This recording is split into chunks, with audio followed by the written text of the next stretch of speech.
फक्त 2 मिनिटं. हो, खरंच चहा प्यायला आपल्याला लागतात फक्त 2 मिनिटं.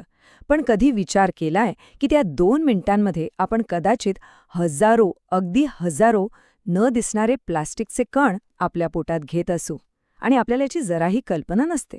आपण सगळेच तर हे करतो. टपरीवर उभे राहतो किंवा ऑफिसमधल्या वेंडिंग मशीनसमोर आणि अगदी सहजपणे म्हणतो, भाऊ एक चहा दे, पण पेपर कपमध्ये दे हा, हायजिनिक वाटतं. पण आज आपण आपल्या स्वतःला एक प्रामाणिक प्रश्न विचारूया. ज्या कपला आपण पेपर कप म्हणतो तो खरंच फक्त कागदाचा असतो का? चला तर मग या डिस्पोजेबल कपच्या आत नक्की काय दडलंय यामागचं सत्य जाणून घेऊया. आपल्याला असं वाटतं की तो कागदाचा आहे म्हणजे तो सुरक्षितच असणार. पण खरं सांगायचं तर हे अर्धसत्य आहे. कारण प्रत्यक्षात कोणताही पेपर कप कधीच 100% पेपरचा नसतो. या कपच्या आतमध्ये एक गुपित लपलेला आहे. तो खरं तर 3 थरांनी बनलेला असतो. सगळ्यात बाहेर असतो तो कागद, ज्यामुळे कपाला त्याचा आकार मिळतो. पण आतल्या बाजूला पॉलिथिन नावाच्या प्लास्टिकचा एक अगदी पातळ थर दिलेला असतो. हा थरच त्याला वॉटरप्रूफ बनवतो. आणि हो, हे 2 थर एकत्र चिटकवण्यासाठी एक तिसरा चिकट थरही वापरलेला असतो. आता प्रश्न येतो की हे प्लास्टिक कोटिंग गरजेचं काय आहे? अहो, साधं लॉजिक आहे. साधा कागद घेतला तर तो पाण्यात विरघळतो. तुम्ही त्यात गरम चहा टाकला ना तर अवघ्या 3 ते 5 मिनिटात तो कप पार लगदा होऊन जाईल. म्हणूनच आतून ही प्लास्टिकची फिल्म लावलेली असते जी त्याला लीक प्रूफ बनवते. याचा सरळ अर्थ काय होतो? पेपर कप म्हणजे निव्वळ पेपर नाही, तो आहे कागद आणि प्लास्टिक यांचे एक मिश्रण. आता आपण बघूया की नक्की काय होतं जेव्हा या प्लास्टिकच्या थराचा संबंध गरमागरम चहा किंवा कॉफीसारख्या पेयांशी येतो आणि त्याचे आपल्या शरीरावर काय परिणाम होऊ शकतात. बघा, आपण साधारणपणे 70 ते 90 अंश सेल्सिअस तापमानाचा गरम चहा त्या कपमध्ये घेतो. जेव्हा हा गरम द्रव आतल्या प्लास्टिकच्या थराला स्पर्श करतो तेव्हा ते प्लास्टिक साहजिकच मऊ पडतं. जरा कल्पना करा, उष्णतेमुळे ते अक्षरशः विरघळायला सुरुवात होतं. म्हणजे अगदी आण्विक स्तरावर त्याचं विघटन सुरू होतं आणि त्यातून मायक्रो प्लास्टिकचे अतिसूक्ष्म कण सुटे व्हायला लागतात. सगळ्यात धोकादायक गोष्ट ही आहे की हे कण आपल्याला डोळ्यांनी दिसत नाहीत. चहाची चव बदलत नाही, त्याचा वासही बदलत नाही, पण अदृश्य आहे म्हणजे अस्तित्वातच नाही असं थोडीच आहे. अभ्यासातून असं समोर आलंय की काही मिनिटातच असे हजारो सूक्ष्मकण आपल्या पेयामध्ये मिसळू शकतात. आपण तर चहा 2-3 मिनिटात संपवतो आणि त्या चहासोबत हे कण थेट आपल्या शरीरात जातात. आणि ही गोष्ट फक्त पेपर कप पुरती मर्यादित नाहीये. आपण ज्या टी बॅग्स वापरतो त्यापैकी काहींमध्ये प्लास्टिकची जाळी असते. पाण्याच्या प्लास्टिक बाटल्या, प्लास्टिकच्या डब्यात ठेवलेलं गरम अन्न, फूड डिलिव्हरीसाठी येणारे बॉक्स, अशा अनेक मार्गांनी दररोज थोडं प्लास्टिक आपल्या पोटात जाते.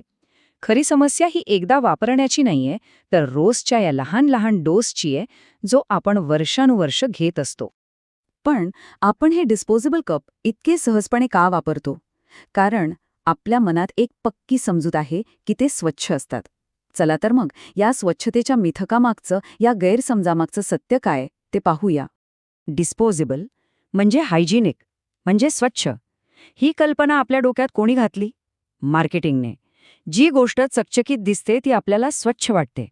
एकदा वापरून फेकून दिली की ती सुरक्षित वाटते. आपण अनेकदा म्हणतो, अरे तो काचेचा ग्लास कोणी धुतलाय, कसा धुतलाय, काय माहिती. पण खरा प्रश्न हा आहे की नीट धुतलेला काचेचा ग्लास जास्त सुरक्षित आहे की गरमागरम पेयामध्ये प्लास्टिक सोडणारा डिस्पोजेबल कप? स्वच्छता आणि सोय हे 2 पूर्णपणे वेगळे शब्द आहेत. डिस्पोजेबल म्हणजे स्वच्छ नाही, डिस्पोजेबल म्हणजे सोयीस्कर. आणि हीच गोष्ट सिल्वर पेपर प्लेटबद्दलही लागू होते. आपण किती सहजपणे म्हणतो सिल्वर पेपर, पण ती खरंच चांदीची असते का? अजिबात नाही. तो एकतर ॲल्युमिनियम फॉईल असतो किंवा लॅमिनेटेड पेपर असतो. आणि यातली बहुतेक उत्पादनं ही स्थानिक पातळीवर कोणत्याही फूड ग्रेड मानकांशिवाय बनवलेली असतात. याचा अर्थ ते अन्नपदार्थांच्या संपर्कात येण्यासाठी खरंच सुरक्षित आहेत की नाही याची कोणतीही खात्री नसते. आणि जेव्हा आपण त्यावर गरम, तेलकट पदार्थ ठेवतो तेव्हा त्यातलं ॲल्युमिनियम अन्नात मिसळण्याची शक्यता खूप वाढते. सांबार किंवा लिंबासारखे आंबट पदार्थ असले तर ही प्रक्रिया आणखीनच वेगाने होते. आपण कार्यक्रमांमध्ये, वाढदिवसांना अक्षरशः हजारो प्लेट्स वापरतो. कशासाठी? तर फक्त 20 मिनिटांच्या सोयीसाठी. पण या सोयीचा आपल्या आरोग्यावर काय परिणाम होतो? हा एक शांत प्रश्न आहे, पण यावर आपण सगळ्यांनीच विचार करणं खूप गरजेचं आहे.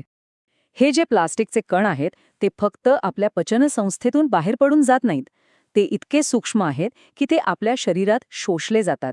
आजच्या संशोधनात मायक्रोप्लास्टिक्स मानवी रक्तात, आई आणि बाळाला जोडणाऱ्या गर्भनाळेत इतकंच नाही तर विष्ठेच्या नमुन्यांमध्येही सापडले आहेत. याचा स्पष्ट अर्थ असा होतो की नकळतपणे का होईना प्लास्टिक आपल्या शरीराचा एक भाग बनत चालला आहे. या कणांमुळे आपल्या हॉर्मोनल संतुलनावर काय परिणाम होतो याबद्दल जागतिक स्तरावर अभ्यास सुरू आहे. आपली जी अंतःस्रावी प्रणाली आहे म्हणजे एंडोक्राईन सिस्टम, जी आपल्या शरीराची वाढ, चयापचय आणि आपला मूड नियंत्रित करते, ती खूप नाजूक आणि संवेदनशील असते. आता ह्या माहितीमुळे आपण घाबरून जायचं नाहीये, पण त्याचवेळी अनभिज्ञ राहूनही चालणार नाही. जरा विचार करा. आपण एकीकडे डिटॉक्स ज्यूस पितो, ऑर्गॅनिक भाज्या खरेदी करतो, फिटनेसची एवढी काळजी घेतो आणि दुसरीकडे दररोज नकळतपणे प्लास्टिकचं सेवन करतो. हे आपल्याच शरीराशी प्रामाणिकपणाचं वागणं आहे का? या आरोग्यविषयक समस्येसोबतच पर्यावरणावरही याचा खूप मोठा परिणाम होतो. पेपर कप रिसायकल करणं जवळजवळ अशक्य असतं, कारण त्यात कागद आणि प्लास्टिक घट्ट एकत्र चिकटवलेले असतात. चला तर मग आता यावर काही सोपे आणि शाश्वत उपाय काय आहेत ते पाहूया. आपण फक्त 5 मिनिटांच्या चहासाठी 50 पेक्षा जास्त वर्ष टिकणारा कचरा तयार करतो. विचार करा, आपल्या या छोट्याशा सोयीची किती मोठी किंमत आपली पृथ्वी भरत आहे. पण चांगली गोष्ट ही आहे की ह्यावरचा उपाय खूप सोप्पा आहे. आज बाजारात सहजपणे फोल्ड होणारे, म्हणजे घडी घालून लहान होणारे स्टेनलेस स्टीलचे कप उपलब्ध आहेत. ते वजनाने हलके असतात आणि एका लहानशा पाऊचमध्ये आरामात बसतात. आता खरा प्रश्न हा आहे की आपण या बदलासाठी तयार आहोत का? आपण रोज मोबाईल, घराच्या चाव्या, वॉलेट, लिपस्टिक यांसारख्या गोष्टी न चुकता सोबत ठेवतो. जर मोबाईल ठेवण्यासाठी आपल्याकडे खिसा आहे, तर मग एका छोट्या कपसाठी एक छोटंसं पाऊच का असू नये? आपण ट्रेकिंगला जाताना पाण्याची बाटली घेतोच, प्रवासात खाऊचा डबा घेतो. मग रोजच्या चहासाठी एक पुन्हा वापरता येणार जोगा कप सोबत का ठेवू नये? कोणताही मोठा बदल हा क्रांतीने होत नाही, तो छोट्या छोट्या सवयींनी होतो. पुढच्या वेळी टपरीवर गेल्यावर फक्त इतकंच सांगा, दादा चहा काचेच्या ग्लासात दे. हा एक छोटासा प्रश्न खूप मोठा फरक घडवू शकतो. ऑफिसमध्ये स्वतःचा एक मग ठेवा, तुमची जागा, तुमचा कप. कार्यक्रमांसाठी स्टीलच्या प्लेट्स भाड्याने घ्या, यामुळे कचराही टळेल आणि खर्चही वाचेल.